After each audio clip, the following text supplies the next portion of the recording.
Diante de Deus, do livro Fonte Viva, psicografia de Chico Xavier, ditado pelo Espírito Emmanuel. Pai Nosso, Jesus, Evangelho de Mateus, capítulo 6, versículo 9. Emmanuel comenta essa passagem dizendo: para Jesus, a existência de Deus não oferece motivo para contendas e altercações. Não indaga em torno da natureza do Eterno. Não pergunta onde mora. Nele não vê a causa obscura e impessoal do universo. Chama-lhe simplesmente nosso Pai. Nos instantes de trabalho e de prece, de alegria e de sofrimento, dirige-se ao Supremo Senhor na posição de filho amoroso e confiante. O Mestre padroniza para nós a atitude que nos cabe perante Deus.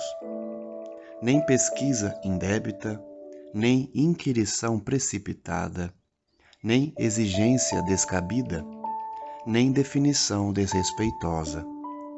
Quando orares, procura a câmara secreta da consciência e confia-te a Deus como nosso Pai Celestial. Sê sincero e fiel. Na condição de filhos necessitados, a Ele nos rendamos lealmente. Não perguntes se Deus é um foco gerador de mundos ou se é uma força irradiando vidas.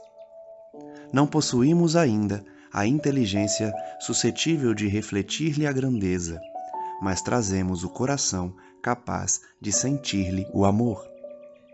Procuremos assim nosso Pai acima de tudo, e Deus, nosso Pai, nos escutará. Aprendemos com Emmanuel sobre a essência divina.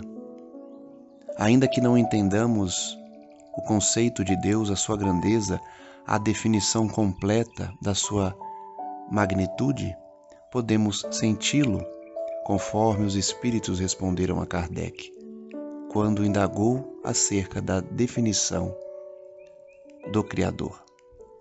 Não temos ainda inteligência para compreendê-lo, porém podemos senti-lo.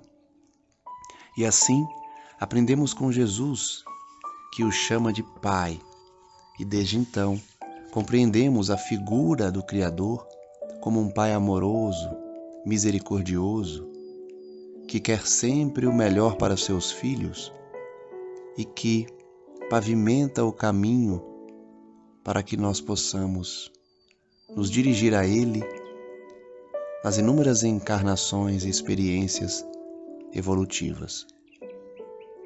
Aprendemos com Emmanuel que, para Jesus, a existência de Deus não deve ser motivo de discussões, brigas, de altercações, porque o Cristo não indagou acerca da sua natureza, não perguntou onde ele residia, não viu nele somente uma causa impessoal do universo.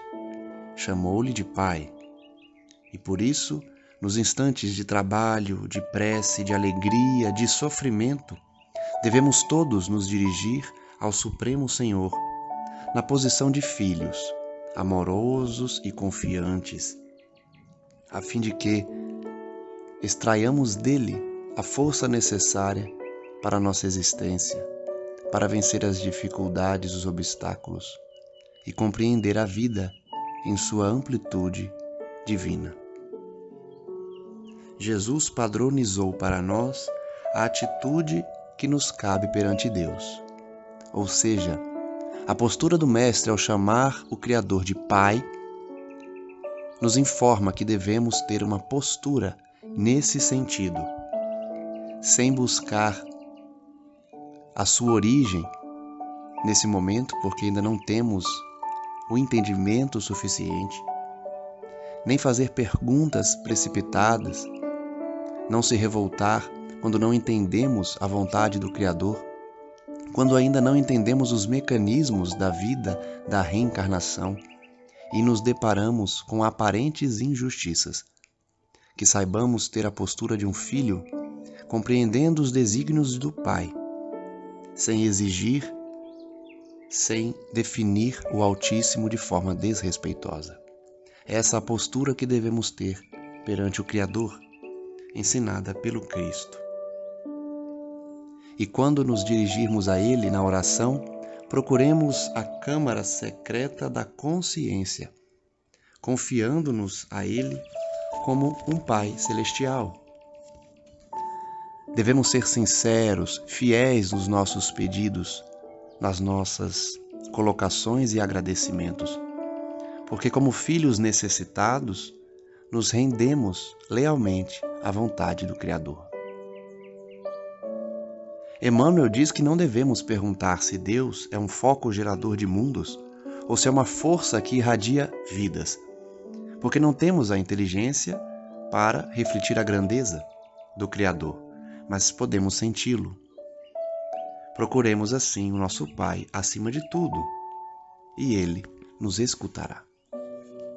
Tenhamos então essa certeza que diante do Pai, diante do Criador, devemos adotar essa postura de respeito, essa postura de compreensão acerca das dificuldades para entender os seus desígnios, colocando-nos numa posição humilde e simples, em que aceitamos a vontade dele, pois sabemos que essa vontade é para o nosso bem.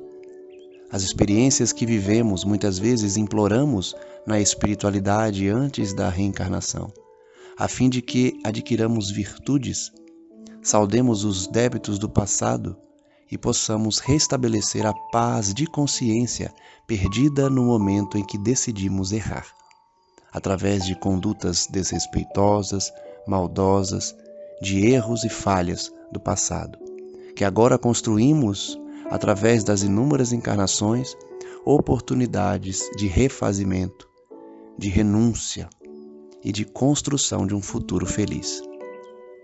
Saibamos, portanto, orar, pedindo ao Criador a bênção necessária a cada dia, a fim de que suportemos as dificuldades e saibamos retirar o lado bom das situações, o lado positivo de todas as experiências, construindo assim o nosso caminho na direção do Mestre e na direção do Altíssimo. Que assim seja.